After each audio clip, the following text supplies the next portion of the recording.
ваш паспорт и удостоверение. У вас есть рабочий документ? Рабочий есть у вас? Нет? Гражданин какой страны? Казахстан. Казахстан, когда прибыли?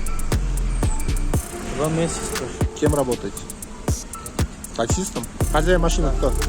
Я не знаю. Не знаете, да?